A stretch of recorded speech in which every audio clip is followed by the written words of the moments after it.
اس وقت جو ماحول ہے آپ کو نظر آ رہا ہے کہ واقعی آئندہ کچھ مہینوں کے اندر اندر ملک میں انتخابات ہونے جا رہے ہیں؟ کیونکہ جس طرح ہم دیکھتے ہیں کہ سیاسی جماعتیں بڑی ایکٹیو ہوتی ہیں، باقاعدہ کیمپینز چل رہی ہوتی ہیں، الیکشن کیمپینز، آپ کو یہ ماحول نظر آ رہا ہے؟ جی مجھے تو نظر آ رہا ہے، ایسی بات جی نہیں ہے۔ سیاسی جماعتوں کی آپ کو پبلک ایکٹیویٹی نہیں نظر آ رہی ہوگی، جلسے اور جلوس اور ریلیاں، اور وہ ٹھیک ہے کہ وہ ایک مہنگا کام ہے اور الیکشن کا 60 دن کا اسکیجول ہوگا تو ان 60 دنوں میں ہی کیا جائے تو ہے، ورنہ بہت مہنگا آج سے شروع کر دیا جائے تو فروری تک تو پھر اربوں روپے لگ جائیں گے ہر سیاسی جماعت کے کہ وہ ہر ہفتے کیونکہ جس نے ایک جلسہ کر لیا پھر میں اور آپ ٹاک شو کرنے لگ جائیں گے کہ جی ایک جلسے کے بعد چپ ہو گئے، رسپانس نہیں ملا، اگلا ہاں جلسہ نہیں ہوا، تو ہاں وہ ایک کیمپین تو مجھے لگتا ہے کہ الیکشن شیڈیول آنے کے بعد شروع ہوگی جو ہاں پبلک کیمپین ہوگی۔ لیکن ٹھیک ہے۔ کلوز ڈورز میں الیکشن کی تیاری، سیٹ ایڈجسٹمنٹ جو ہے، سیاسی جماعتیں آپس میں کس نے کس کے ساتھ کرنی ہے، نئی صف بندی، وہ تو ہمیں نظر آ رہی ہے کہ پی ڈی ایم نے بھی علیحدہ الیکشن لڑنا ہے، نون اور پیپلز پارٹی میں فاصلے نظر آ رہے ہیں، پیپلز پارٹی اور جے یو آئی میں فاصلے نظر آ رہے ہیں کہ سب سیاسی جماعتیں الگ الگ الیکشن لڑنے کا ماحول بنا رہی ہیں۔ تو یہ جو ماحول ہے یہ آگے الیکشن کا ماحول بنانے کے لیے ہی ماحول بنایا جا رہا ہے۔ ٹھیک ہے تو جی، مجھے تو سیاسی رہنماؤں کی جو تیاری ہے وہ الیکشن کی تیاری لگ رہی ہے، اور تو ٹھیک ہے کچھ جی۔ ہونا نہیں جس کی تیاری کر رہے ہیں۔ یہ جو وزیر اعظم صاحب نے لیول پلینگ فیلڈ کی بات کی ہے، تو آپ کو لگتا ہے کہ لیول پلینگ فیلڈ والی جو بات ہے تمام پارٹیز، کیونکہ ہم دیکھتے ہیں کہ اکثر ہارنے والا، اکثر نہیں بلکہ ہمیشہ ہارنے والا مزمل صاحب کہتا ہے کہ میرے ساتھ دھاندلی ہوگی، تاریخی دھاندلی ہوگی۔ دوسرا ایک سوال بڑا اٹھایا جا رہا ہے کہ کیا یہ بلے کا نشان بیلٹ پیپر پہ موجود ہوگا؟ تحریک انصاف جو ہے اس کو آزادانہ انتخابی مہم چلانے کی اجازت ملے گی؟ بلے کا نشان بیلٹ پیپر پر موجود ہوگا اگر پاکستان کے آئین اور قانون کے مطابق تحریک انصاف کام کرے گی۔ ٹھیک ہے۔ جو سوال آج تحریک انصاف کے ساتھ ہے وہ سوال 2018 میں نون لیگ کے ساتھ تھا کہ نواز شریف اس کے صدر رہنا چاہتے تھے تو سینٹ کے انتخابات میں ان کے امیدواران سے شیر کا نشان چھین لیا گیا تھا کہ کنوکٹڈ آدمی کے ہاتھ سے دی ہوئی ٹکٹ نہیں مانی جا سکتی۔ آپ نے سینٹ کے انتخابات میں ان کے امیدواران سے شیر کا نشان چھین لیا تھا۔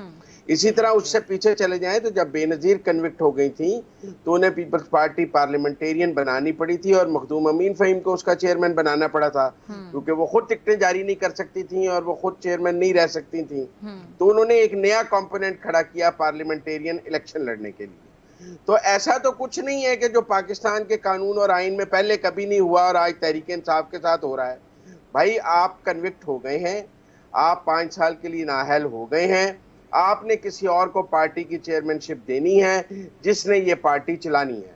اگر آپ کہیں گے کہ میں ہی چیئرمین رہوں گا تو یہ ضد نواز شریف نے بھی کی تھی تو سینٹ کے امیدواران سے ان کا نشان چھین لیا گیا تھا، یہ ضد آپ بھی کریں گے، آپ کے امیدواران سے بلے کا نشان چھین لیا جائے گا کیونکہ پہلے موجود ہوا ہے۔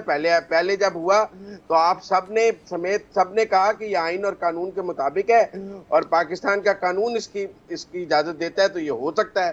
تو آج بھی وہی قانون اس کی اجازت دیتا ہے۔ اگر عمران خان بضد رہے گا کہ میں نے پارٹی کا چیئرمین رہنا ہے کنوکٹ ہونے کے بعد بھی، نااہل ہونے کے بعد بھی، تو پھر بلے کا نشان نہیں ہوگا۔ اگر اس پارٹی میں کوئی بھی اور ایسا آدمی موجود ہے جس نے پاکستان کا آئین اور قانون نہیں توڑا ہے، جو ایجنسیوں کو نہیں مطلوب ہے، صاف ستھرے کردار کا ہے، تو اس کو چیئرمین شپ بنا دے، وہ آرام سے پارٹی چلا لے گا۔ تو کیا لیکن نام اگر آتا ہے وہ آپ کے کہیں گے ذہن کہ میں پھر مزمل صاحب؟ ایسا کوئی نام آپ کے عمر ذہن میں ایوب کون سا صاحب، آتا ہے؟ اگر بندوں کو نکالنے کے لیے عمر ایوب کے دستخط استعمال کیے جا سکتے ہیں بطور سیکرٹری جنرل تو ٹکٹیں دینے کے لیے بھی اور پارٹی چیئرمین بنا دی عمر ایوب کو، ان کے اوپر تو کوئی کیس اچھا، نہیں مجھے ویسے جانا جہانگیر جدون صاحب آپ کی طرف تھا، لیکن ڈسکشن نہیں ایسی ہوگی نہیں کہ مجھے ذرا عامر ضیاء صاحب کا کامنٹ اس پہ چاہیے۔ مزمل صاحب آپ کے نہیں آپ اچھا چلیں آپ مکمل کر لیں مزمل صاحب۔ ڈاکٹر صاحبہ جی سور آپ نے بھٹی صاحب، عامر ضیاء صاحب نے کافی سوالات کیے ہیں، میں ذرا ان کا جواب دینا چاہتا ہوں۔ چلیں جی آپ 2 پلیز۔ منٹ، ایک تو مولانا پلیز ذرا جی اس طرح نہ کریں، مولانا فضل الرحمان کے حوالے سے بھی میں کل وہاں موجود تھا جی جی اور میں نے فرام دا ہارسز ماؤتھ سنا ہے۔ ایک بات تو یہ ہے کہ مولانا کا یہ موقف ہے کہ جو پی ڈی ایم کا پہلا موقف تھا کہ ہمیں اسمبلیوں سے استعفے دے دینے چاہیے، وہ عدم اعتماد سے بہتر موقف تھا۔